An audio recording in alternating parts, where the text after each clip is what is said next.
वंदे मातरम। स्वस्थ समृद्ध परिवार निर्माण प्रयास केंद्र दिल्ली से गोविंद, आप सबका भाई। और आज बड़े सौभाग्य की बात है, खुशी की बात है कि इस केंद्र पर जोधपुर से, मतलब जोधपुर से चल के भाई मिलने आए हैं। और सही बताऊं, दिल से तो हम इस काबिल नहीं हैं, लेकिन शायद जो प्रयास है, आप लोगों का जो आशीर्वाद, सहयोग और मार्गदर्शन मिल रहा है, उसी कार्य को राजीव भाई के विचारों से प्रेरित और प्रोत्साहित होकर स्वदेशी चिकित्सा, खास करके रसोई घर ब्रह्मांड की प्रथम औषधालय के प्रति जागरूकता का कार्य कर रहे हैं। इस कार्य को देख के समझ के भाई साहब ने मिलने का वो बनाया और दिल्ली तक आप पहुंचे, इसके लिए आपको बहुत बहुत धन्यवाद। बहुत साधुवाद आपका। आप जो कर रहे हैं वाकई प्रशंसनीय है। और इन्हीं चीज़ों में जब मेरी पहली बार आपसे बात हुई थी पिछले सर्दियों में, जी तो मेरे बच्चे की तबीयत सुस्त थी, तो उस समय खांसी के लिए ऑलमोस्ट मैंने सारे ट्रीटमेंट एलोपैथी के ले लिए थे। जी और जितने बड़े डॉक्टर्स हैं उन सबसे मेरी मेल मुलाकात पर्सनली भी है और प्रोफेशनली भी हम लोग मिलते हैं। जी तो चीज़ें नहीं बैठी, बाद में मेरी आपसे मुलाकात रही फ़ोन पे। गोविंद भाई ये दिक्कत है, आप लोग बताएं। तो आपने जो नुस्खा दिया था मेरे को, सरसों के तेल में काली मिर्च और अदरक मिक्स करके, और एक तो वो उनको देने का था। तो चूंकि छोटा बच्चा था तो अदरक ले नहीं पाया, तो फिर वो उसका रस निकाल के मिक्स जी करके फिर दिया था। जी तो उससे बड़ा आराम आया था। जी और जो 3-4 महीने की तकलीफ थी, वो ऑलमोस्ट अगले 8-10 दिन में हम लोग रिलैक्स होके और रूटीन लाइफ में आ गए थे। तो उसके बाद में पहली बार मालूम चला कि रसोई की अपनी कितनी बड़ी ताकत है। जी जी जो हम लोग कहीं ना कहीं बाहर भटक रहे थे, मालूम चला कि वो तो आपने घर में ही बिठा रखा है सारा।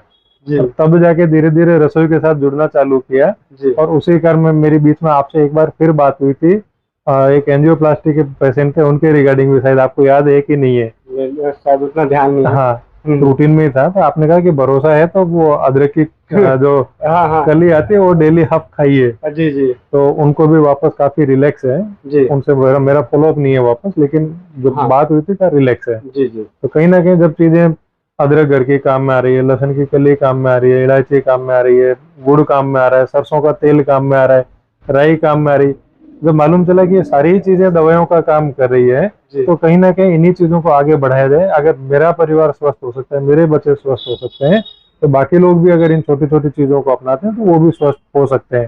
तो राजीव भाई और आप दोनों का बहुत बहुत धन्यवाद है। और हम लोगों का सौभाग्य है कि आप इन चीज़ों को निस्वार्थ भाव से चीज़ों को आगे बढ़ाते हैं। आज सवेरे से मैं देख रहा हूँ आप नॉन स्टॉप कभी फ़ोन पे लगे, कभी व्हाट्सएप पे लगे, कभी मेल पे लगे। तो जब मेरी आपसे चर्चा हुई कि आप दिन में कर क्या लेते हो, क्या 200-250 तो आप कॉल अटेंड कर लेते हैं, जो अपने आप में बड़ा टास्क है। जी हम लोग जब 100 कॉल लेते हैं दिन भर में, क्योंकि सेल्स का बंदा हूँ, तो 100-150 कॉल आ ही जाती है, जी तब भी शाम को पकने लगता है।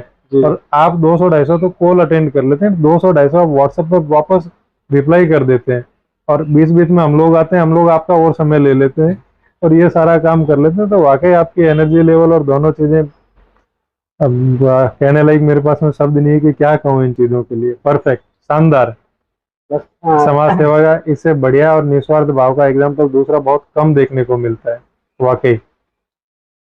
आपने अनुभव शेयर किया, मतलब सही बताऊं, ये जो आप सभी से एक ही विनती है। मतलब मैं कहता हूँ कि अपने दिमाग पे एक जोर डालें। शायद कुछ लोगों को मेरी बातें बुरी लगेगी, आज भी अभी आप देख रहे हैं कई लोगों के कॉल पे मैं बेतुके ढंग से भी बात करता हूँ। आपने देखा होगा बेतुके ढंग से बिल्कुल भी बात बिल्कुल करता हूँ, बिल्कुल बिल्कुल लेकिन वो सही है। बेतुका ढंग सिर्फ इसलिए होता है क्योंकि मैं अपने आप को भाई समझता हूँ। मैं सामने वाले का भाई बनना चाहता हूँ। भाई हमेशा अच्छा भी बोल सकता है, बुरे शब्द भी इस्तेमाल कर सकता है, बेतुके तरीके से भी बोलेगा।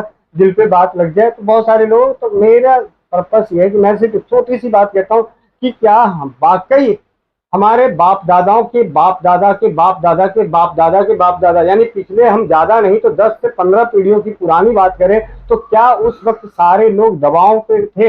हर चीज के लिए दवा खाते थे? नहीं। क्या नहीं, क्या था उनके पास?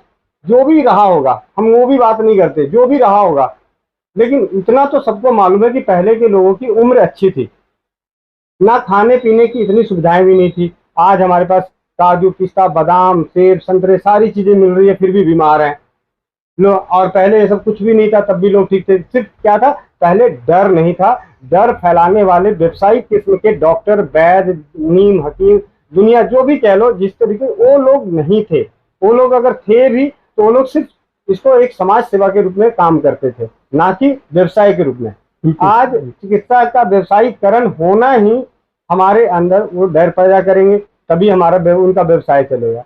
तो डर नहीं था तो लोग स्वस्थ ज्यादा थे, आज डर ज्यादा है तो समृद्धि का नाश ज्यादा हो रहा है। स्वास्थ्य की तो भगवान ही मालिक है, उसके बारे में तो कुछ कहना ही नहीं है कि क्या हो रहा है नहीं हो रहा है, वो तो खैर वो कुछ चीजें परमात्मा ने लिखी होती है। तो आप सभी से सिर्फ एक ही विनती है इस भाई की कि अपने रसोई घर को पहचाने, और उसको पहचानना कोई मुश्किल काम नहीं है। बहुत सारी किताबें हैं तो आप उनको पढ़ सकते हैं, उस पर पढ़ के विश्वास कीजिए। अगर घर में हम दाल रोटी बना के 4 तरह की सब्जियां बना के मिक्स करके खा सकते हैं बिना सोचे समझे, तो पेट दर्द हो रहा है तो रसोई घर की वही पड़ी हुई चीजों को खाने से पहले क्यों डरते हो कि भैया इसको खाएंगे तो क्या हो जाएगा? अरे भैया इससे पहले तो सब्जी में डाल के खा ही रहे थे। सही बात। अभी अगर आपको बोला कि भाई सौंठ थोड़ी सी ले लो तो आपके पेट में दर्द हो रहा है कि भैया सौंठ तो गर्म हो जाएगी, क्यों? जब गरम मसाले वाली सब्जियां बना रहे थे तब सौंठ की जगह सौंठ का दादा डाल दिया था, तब नहीं दर्द हो रहा था, तब नहीं डर लग रहा था। जब हम शादी ब्याह में जाते हैं चिकन मटन बना के खाते हैं उनमें जो बहुत सारे चीजें डलती है तब नहीं डर लगता कि ये गर्म कर जाएगा। और जब पेट दर्द हो रहा है उस वक्त अगर कोई सौंठ अजवाइन और मेथी बोलते तो भैया ये तो गर्म कर जाएगा, ये हो जाएगा, मेरे को एलर्जी होती है, वो होती है। ये डर खत्म करना है, ये डर खत्म करना पड़ेगा।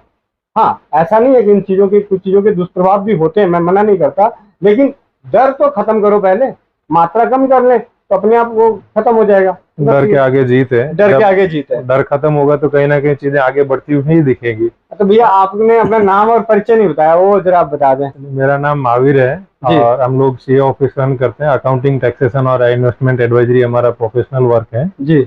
और ऑनलाइन और ऑफलाइन दोनों ही हम लोग बढ़ाते हैं जी। मैक्सिमम हमारा काम ऑनलाइन है। ई मुनीम जी हमारा ब्रांड नेम है। क्या नाम है? ई मुनीम जी, मुनीम हुआ करते थे पहले। अच्छा अच्छा, तो मुनीम थोड़े मॉडर्न हो गए। ई मुनीम अच्छा, जी। ई मुनीम जी।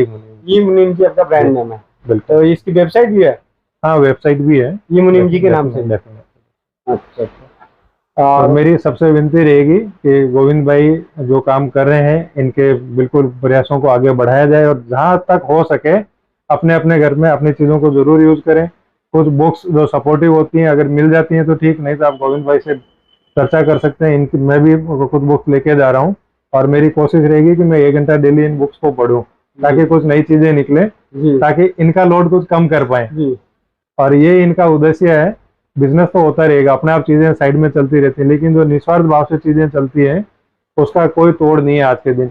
इन्हीं चीजों को थोड़ा सा डरा करके, जैसे कि गोविंद भाई ने कहा, बहुत अच्छा सा बिजनेस ये खुद कर सकते हैं, लेकिन मैंने देखा है सवेरे से कि डराना बिल्कुल दूर की बात है। बड़ी चीजें आराम से तसल्ली से ये लोगों को बताते हैं कि किस तरीके से कौन सी चीज आपके लिए फ्रूटफुल रहेगी। मानना ना मानना, भरोसा करना ना करना, ये तो अपने पे आता है।